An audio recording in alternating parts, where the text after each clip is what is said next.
السلام علیکم ورحمۃ اللہ وبرکاتہ۔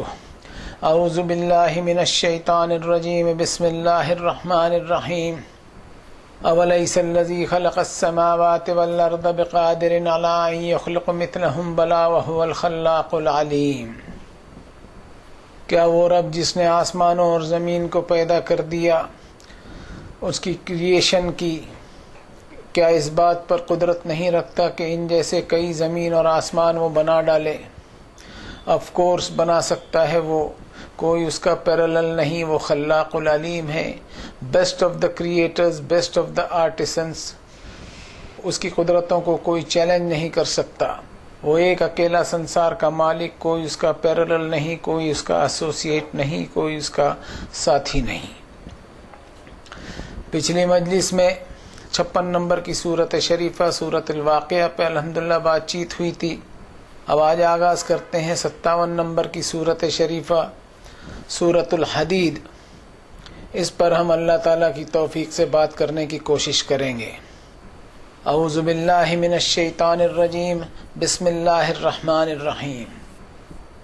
سب سے پہلے تو ہمارے ذہن کو ہم پاک صاف کریں مائتھولوجیکل بلیف سے، اور جو سپرسٹیشس بلیفز ہم نے پال رکھی ہیں اس کو ہم بالکل ریجیکٹ کریں، اور اللہ تعالیٰ کی پناہ طلب کریں کہ وہ الرحمن اور الرحیم ہیں، جس کا مطلب یہ ہوتا ہے کہ اللہ کی صفت الرحمن اور الرحیم کے ساتھ۔ تو آئیے ان دو صفتوں کے سائے میں اس صورت شریفہ کی تلاوت کرتے ہیں اور اس کو سمجھنے کی کوشش کرتے ہیں۔ سبح للہ ما فی السماوات والارض وہو العزیز الحکیم۔ تسبیح بیان کر رہا ہے اللہ ہی کی جو کوئی ہے آسمانوں اور زمین میں، اور وہی زبردست حکمت والا ہے۔ لہو ملک السماوات والارض یحیی ویمیت وہو علی کل شیء قدیر۔ اسی کی بادشاہت ہے آسمانوں اور زمین پر، وہی زندگی دیتا ہے اور وہی موت دیتا ہے، وہی ہر چیز پر پوری قدرت رکھتا ہے۔ هو الاول والآخر والظاہر والباطن وہو بکل شیء علیم۔ وہی اول، وہی آخر، وہی ظاہر، وہی باطن، اور وہ ہر چیز کا علم رکھتا ہے۔ یہ میں نے 3 آیتیں آپ کے سامنے میں نے پڑھی، آیت نمبر 1، 2 اور 3۔ اس کا میں ترجمہ بھی ساتھ میں کرتا چلا گیا۔ آئیے اس صورت شریفہ کو اللہ تعالیٰ کے الرحمن اور الرحیم ہونے کے اقرار، ایمان اور یقین کے ساتھ ہم سمجھنے کی کوشش کرتے ہیں۔ پہلی 3 آیتیں، ان میں اللہ تعالیٰ نے اپنی زبردست قدرتوں کا تعارف اور پریچے اور انٹروڈکشن دیا ہے کہ انسان غور کرے کہ یہ کائنات اپنے خالق اور اپنے کریٹر کی کوالٹیز اور اس کی صفتوں کے قدرتی نظاروں اور نیچرل سینری کے روپ میں خبریں دے رہی ہے، اور یہ قرآن مجید کی آیتیں جو انسان پڑھ رہا ہے وہ اللہ کی صفات اور قدرتوں کا الفاظ کی شکل میں تعارف اور پریچے دے رہی ہیں۔ تسبح لہ السماوات السبع والارض ومن فیہن۔ اس دنیا میں جو چیز ظاہر ہو رہی ہیں وہ عمل کی زبان میں اور پریکٹیکل طور پر اس بات کا اعلان کر رہی ہے کہ کوئی اس کا کریٹ کرنے والا ہے، اور جب چیز ختم ہو جاتی ہے تو وہ بھی اس بات کا اعلان ہوتا ہے کہ کوئی اس کا ختم کرنے والا ہے۔ یعنی ہر ایک کی زندگی اور موت اس رب کے ہاتھ میں ہے جس کی قدرتوں کی کوئی انتہا نہیں۔ وَإِن مِّن شَيْءٍ إِلَّا يُسَبِّحُ بِحَمْدِهِ۔ اس سے انسان اس بات کو سمجھے کہ دنیا میں جو چیزیں پریکٹیکلی عمل میں ہیں وہ اللہ کی پریکٹیکل اور عملی تسبیح ہے، اور قرآن مجید میں جو ان قدرتی منظروں کا تذکرہ آیا ہے وہ اللہ کی لفظی تسبیح ہے۔ ظاہر میں بھی اس کی قدرت وہ ایسا اول کہ کوئی اس کے پہلے نہیں، اور ہر چیز کی انتہا اسی کی طرف۔ وَلَٰكِن لَّا تَفْقَهُونَ تَسْبِيحَهُمْ إِنَّهُ كَانَ حَلِيمًا غَفُورًا۔ لیکن انسان اس تسبیح کو سمجھ نہیں سکتا۔ یہ ایک ایسی حقیقت ہے کہ کائنات میں کوئی بھی چیز ایسی نہیں جو اللہ کی حمد اور اس کی عظمت اور پاکیزگی بیان نہ کرتی ہو۔ یہ جو 3 آیتیں ہیں میں نے آپ کے سامنے پڑھی، ان میں بڑا ہی زبردست سائنٹیفک میسج بھی ہے۔ آج کے ماڈرن سائنس میں ہم یہ معلوم کر چکے ہیں کہ الیکٹران پارٹیکلز نیوکلیس کے ارد گرد چکر لگاتے ہیں۔ دوسرے الفاظ میں ایسا کہہ سکتے ہیں کہ every particle is in motion. ہر ذرہ ایک حرکت میں ہے، لیکن یہ موشن اینڈ ریولیوشن، یہ حرکت ہمیں نظر نہیں آتی، اور اس کے نظر نہ آنے کی وجہ سے ہم اس کے وجود سے انکار نہیں کر سکتے۔ اب جب اس ڈیوائن ریویلیشن کے ذریعے ہمیں بتایا جا رہا ہے کہ کائنات کی ہر چیز اللہ تعالیٰ کی حمد و ثنا بیان کر رہی ہے، کیا صرف اس بنا پر اس کا انکار کرنا مناسب ہوگا؟ کیونکہ ہم ان چھپی ہوئی آواز کو سن نہیں سکتے۔ آج سے 1450 برس پہلے یہ سائنسی معلومات قرآن میں دے دی گئیں، اور آج سائنسی معلومات کے ذریعے ان رازوں سے پردہ اٹھا تو اس سے ہمارے ایمان کی روشنی میں اضافہ ہونا چاہیے۔ ہم ایمان اور یقین کی روشنی حاصل کریں، اگر اس سے انکار کریں گے تو سوائے محرومی کے ہمیں کچھ بھی ہاتھ نہیں آئے گا۔ اب اگلی آیتیں لیتے ہیں۔ هو الذی خلق السماوات والارض فی 6 ایام ثم استوى علی العرش يعلم ما يلج في الارض وما يخرج منها وما ينزل من السماء وما يعرج فيها وهو معكم اينما كنتم والله بما تعملون بصير۔ وہی ہے جس نے پیدا کیا آسمانوں اور زمین کو 6 دور میں، پھر اپنے اقتدار کا مرکز بنایا عرش کو۔ وہ جانتا ہے اسے جو داخل ہوتا ہے زمین میں اور جو نکلتا ہے زمین سے، اور جو اترتا ہے آسمان سے اور جو چڑھتا ہے اس میں، اور وہ تمہارے ساتھ ہی ہوتا ہے جہاں کہیں بھی تم ہوتے ہو۔ بے شک اللہ جو کچھ تم عمل کر رہے ہو اسے دیکھ رہا ہے۔ لہو ملک السماوات والارض وإلی اللہ ترجع الامور، اسی کی بادشاہت آسمانوں اور زمین پر، اور اللہ ہی کی طرف لوٹائے جاتے ہیں تمام معاملات۔ یولج اللیل فی النہار ویولج النہار فی اللیل وہو علیم بذات الصدور، وہ گزارتا ہے رات کو دن سے اور گزارتا ہے دن کو رات سے، اور وہ جانتا ہے قلب و ذہن کی باتوں کو بھی۔ یہ 3 آیتیں میں نے آپ لوگوں کے سامنے پڑھی، آیت نمبر 4، 5 اور 6، اور ان کا ترجمہ بھی ساتھ میں ہوا۔ اب ان آیتوں کو سمجھنے کی کوشش کرتے ہیں کہ اللہ تعالیٰ کی قدرت اور مائٹس بتائی گئی ہیں ان میں، جن کو ایک سادے سے انسان سے لے کر ایک سائنسی معلومات رکھنے والا انسان آسانی سے سمجھ سکتا ہے۔ میں نے اس سے پہلے بھی عرض کیا تھا کہ قرآن مجید کی کوئی بھی آیت ان سائنٹیفک، ارریشنل، انہیومن اور اللاجیکل نہیں ملے گی۔ ان آیتوں میں بتایا جا رہا ہے کہ اللہ جانتا ہے کہ جو کچھ زمین میں داخل ہوتا ہے اور جو کچھ زمین سے باہر نکلتا ہے۔ مثال کے طور پر اناج اگانے کے لیے بیج اور آسمان سے برسنے والا پانی اور بہت سی چیزیں زمین میں داخل ہوتی ہیں۔ اسی طرح سمندروں سے بخارات کا اٹھنا اور بادلوں کی شکل اختیار کرنا، یہ سب اللہ تعالیٰ کی عظیم الشان قدرتوں کا ایک نمونہ ہے۔ اور زمین سے کیا نکلتا ہے پودوں کی شکل میں، اور ان پودوں اور درختوں میں کیا کیا پراپرٹیز ہیں، کیا ان کی خصوصیات ہیں، یہ سب بھی اللہ تعالیٰ جانتے ہیں، اس لیے کہ یہ سارا سسٹم اللہ تعالیٰ کا ہی کریٹ کیا ہوا ہے۔ Allah's knowledge is fathomless۔ اللہ تعالیٰ کا علم اور نالج اتنا وشال اور اتھاہ ہے کہ انسان کی نالج اللہ کے علم کے مقابلے پانی کی ایک بوند کی حیثیت بھی نہیں رکھتا۔ اللہ تعالیٰ اپنی طاقت اور پاور کا استعمال حکمت اور وزڈم پر کرتے ہیں، جس کے نتیجے میں یونیورسل سسٹم اور کائناتی نظام ایک پرفیکٹ فنکشن پر چل رہا ہے۔ He is the alone controller of the cosmos. There is no partner in his kingdom. He is ruling over his sultanate gracefully with a royal grace. اب انسان اس بات کو اپنے ذہن نشین کر لے کہ وہ جہاں کہیں بھی ہے اللہ اسے دیکھ رہا ہے، سن بھی رہا ہے، اور اس طرح انسان اس بات پر مکمل ایمان رکھے کہ اس کا رب ہر جگہ موجود ہے اور اس کے اندرون اور بیرون سے واقف ہے۔ الم تر ان اللہ یعلم ما فی السماوات وما فی الارض، کیا تم نے اس بات پر غور نہیں کیا کہ اللہ تعالیٰ کو ان تمام چیزوں کا علم ہے جو اس نے آسمان اور زمین میں پیدا کر کے پھیلا رکھا ہے۔ ما یکون من نجوا ثلاثۃ الا هو رابعهم، تم آپس میں اگر 3 ہو تو چوتھا وہاں اللہ ہوتا ہے۔ ولا خمسۃ الا هو سادسهم، اگر تم 5 ہو تو چھٹواں اللہ ہوتا ہے۔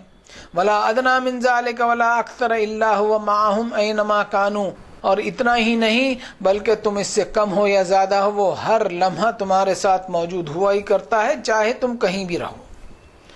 ثم ينبئهم بما عملوا يوم القیامت ان اللہ بكل شیء علیم، اور قیامت کے دن وہ اس دنیا کی ہر حرکت کو تمہارے سامنے پیش کر دے گا، اس لیے کہ وہ ہر چیز کا علم اور نالج رکھتا ہے۔ اب ان آیتوں میں رات اور دن کے آنے جانے کے سائیکل کا بھی اللہ تعالیٰ نے ذکر کیا ہے. اس پر بھی انسان غور کرے کہ اس کائنات کو اللہ تعالیٰ نے اپنی مخلوق کے لیے کسٹم میڈ یونیورس بنایا ہے، اور اس کائنات کو ایسا بنایا ہے کہ اپنی ہر مخلوق کے لیے اس میں جینے اور رہنے بسنے کا سامان موجود رکھا ہے. اللہ الذی جعل لکم اللیل لتسکنوا فیہ والنہار مبصرا، وہ اللہ ہی ہے جس نے تمہارے لیے رات بنایا تاکہ تم اس میں سکون اور انرجی حاصل کر سکو.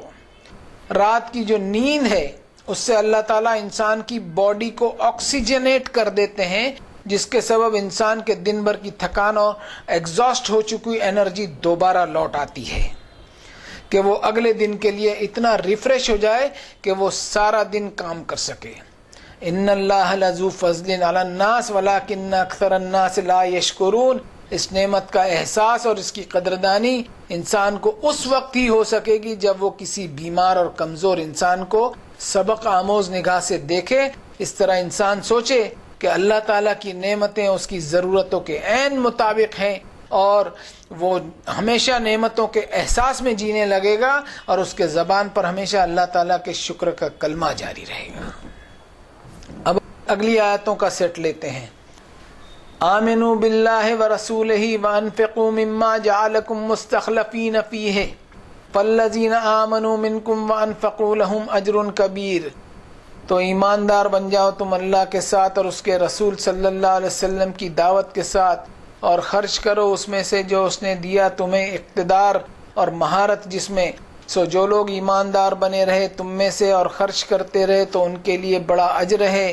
وما لکم لا تؤمنون باللہ والرسول یدعوکم لتؤمنوا بربکم وقد اخذ میثاقکم ان کنتم مؤمنین. اور تمہیں کیا ہوا کہ نہیں تم ایماندار بنتے اللہ کے ساتھ جبکہ رسول صلی اللہ علیہ وسلم دعوت دیتے ہیں تمہیں کہ تم ایماندار بن جاؤ اپنے رب کے ساتھ، اور یقیناً اس رب نے لیا ہے تم سے میثاق اگر ہو تمہیں ماننا. هو الذی ينزل على عبده آیات بینات لیخرجکم من الظلمات الى النور ان اللہ بکم لرؤوف الرحیم. وہ اللہ ہی ہے جو نازل کرتا ہے اپنے بندے پر کھلی ہوئی آیتیں تاکہ وہ نکالے تمہیں اندھیروں سے نور کی طرف، اور بے شک اللہ تمہارے ساتھ انتہائی شفقت والا مہربان ہے. یہ 3 آیتیں میں نے آپ کے سامنے پڑھی، 7, 8 اور 9 نمبر کی، اور ساتھ میں ترجمہ بھی میں نے کرنے کی کوشش کی. اب ان آیتوں پہ غور کریں کہ اللہ تعالیٰ نے انسان کو حکم دیا ہے کہ اپنے رب سے اور اپنے رب کے پیغام اور میسج کے ساتھ ایماندار بن جاؤ. کیوں حکم دیا جا رہا ہے؟ اس کے مقصد کو ہم سمجھے کہ ساری کائنات کو اللہ تعالیٰ نے انسان کے لیے کسٹم میڈ بنایا. اس کے بدلے میں اللہ تعالیٰ انسان سے چاہتے ہیں کہ انسان اپنے رب سے اور اپنے رب کے پیغام کے ساتھ ایماندار بن جائے. اللہ تعالیٰ نے انسانیت کو اپنی ہدایت کے پیغام سے کبھی محروم نہیں رکھا. وَإِن مِّنْ أُمَّةٍ إِلَّا خَلَا فِيهَا نَذِيرٌ. اب اللہ تعالیٰ چاہتے کیا ہیں انسان سے اس پر بھی غور کرے تو اللہ کی کتاب ہدایت میں پائے گا کہ انسان اپنی زندگی میں اپنے قول و عمل سے دوسرے انسانوں کے لیے فائدہ مند ثابت ہو، یہ سوچتے ہوئے کہ جو کچھ بھی اللہ تعالیٰ نے اس کو دیا ہے ان نعمتوں کا وہ مالک نہیں ہے بلکہ ٹرسٹی ہے جس کا اللہ کے سامنے اس کو حساب دینا ہے. اور ٹرسٹیوں سے حساب لیا جانا یہ دنیا کا بھی دستور ہے. انسان سوچے کہ اللہ تعالیٰ کی رحمت انتہائی وسیع اور ایکسپانشن والی ہے کہ اپنے بندوں کو اپنی نعمتیں اور رحمتیں بن مانگے عنایت فرماتے ہیں. اب انسان میں اپنے ہی جیسے دوسرے انسانوں کے لیے رحم و کرم کا جذبہ ہو، لیکن ایسا پایا نہیں جاتا. وَلَكِنْ قَسَتْ قُلُوبُهُمْ وَزَيَّنَ لَهُمُ الشَّيْطَانُ مَا كَانُوا يَعْمَلُونَ. اس لیے کہ اس کا دل ایسا سخت ہو گیا ہے کہ جب وہ اکڑ کر چلتا ہے تو ایسا چلتا ہے جیسے اسے اپنے جسم و جان پر اعتماد ہے.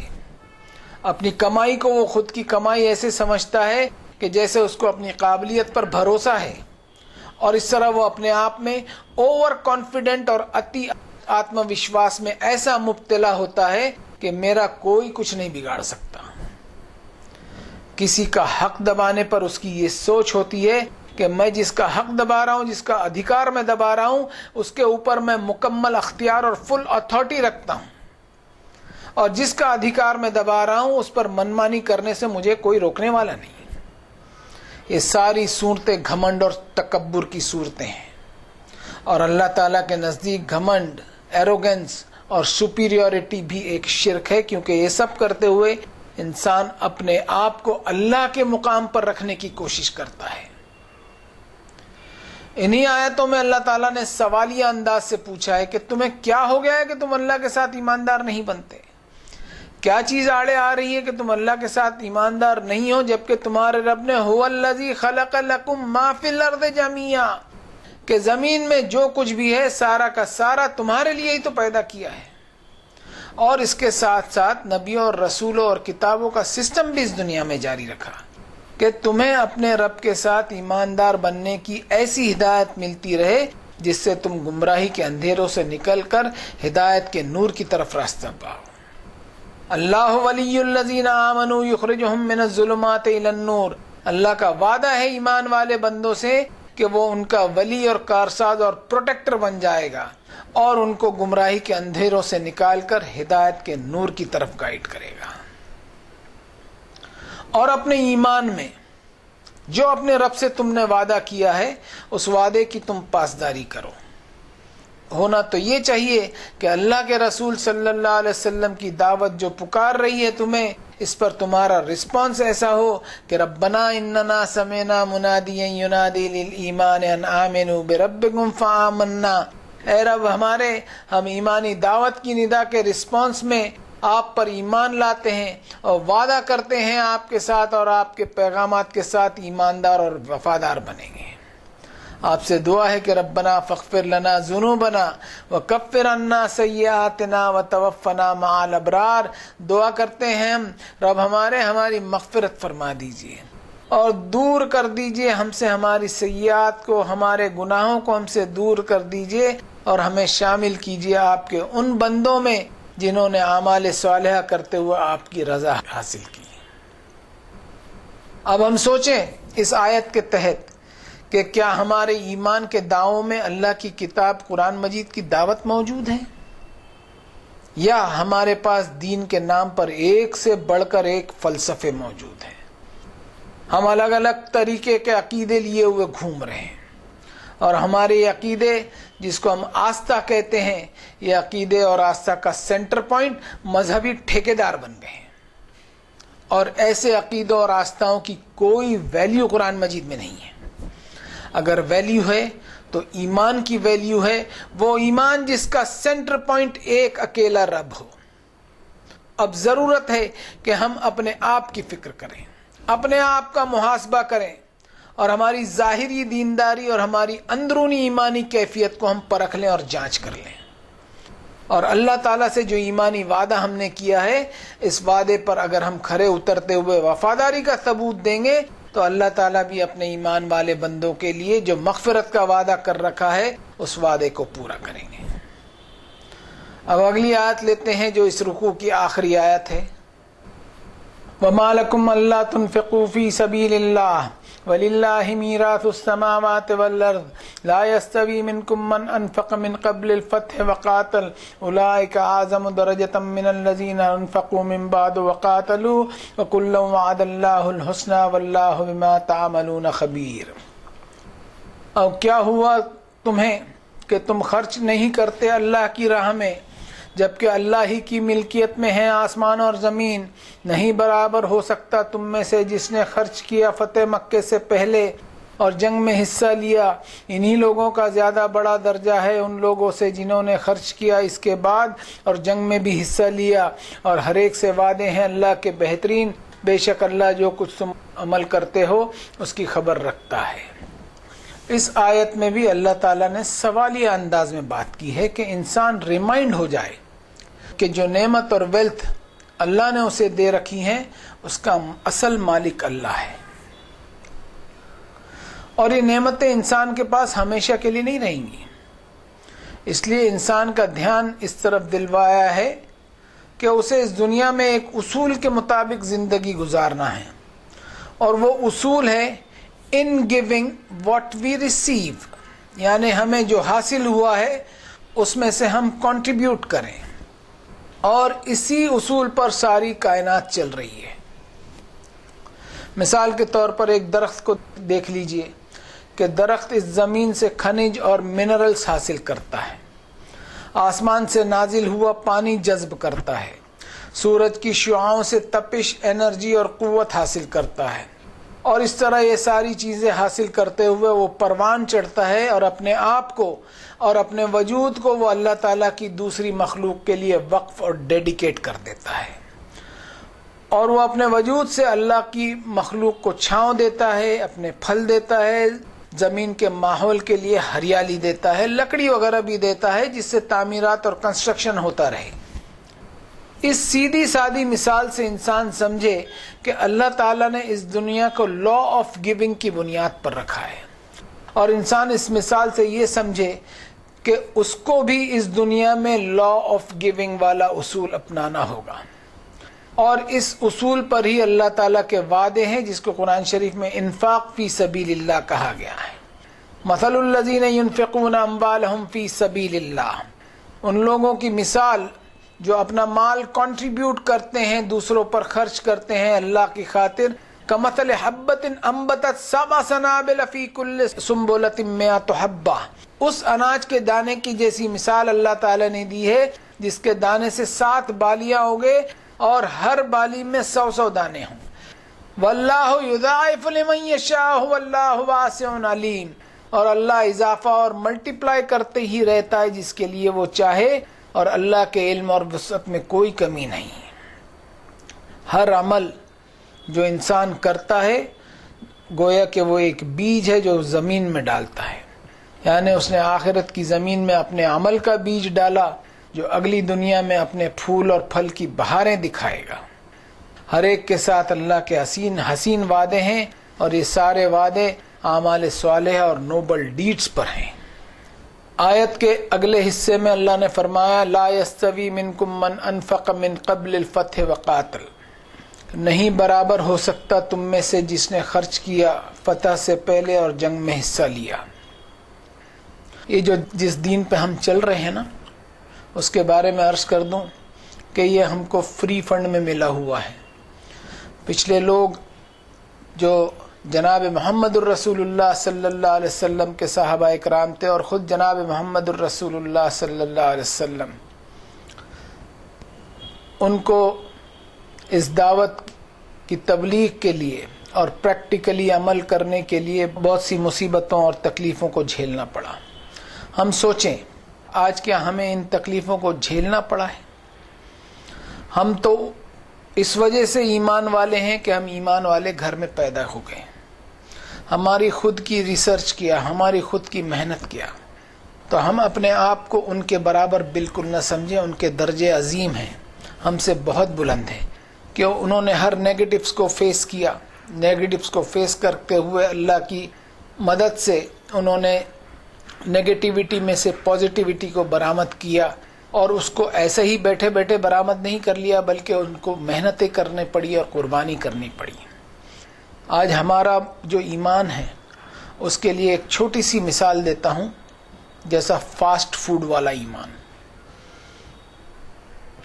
کہ پیٹ میں بھوک لگی ہے تو فاسٹ فوڈ میں کیا ملتا ہے، میگی کا 2 منٹس نوڈل بنا لو، یا کسی برگر کی دکان سے برگر خرید لو اور فاسٹ فوڈ کے طور پہ اس کو کھا لو، اور ہمارا پیٹ جو ہے وہ بھر لو۔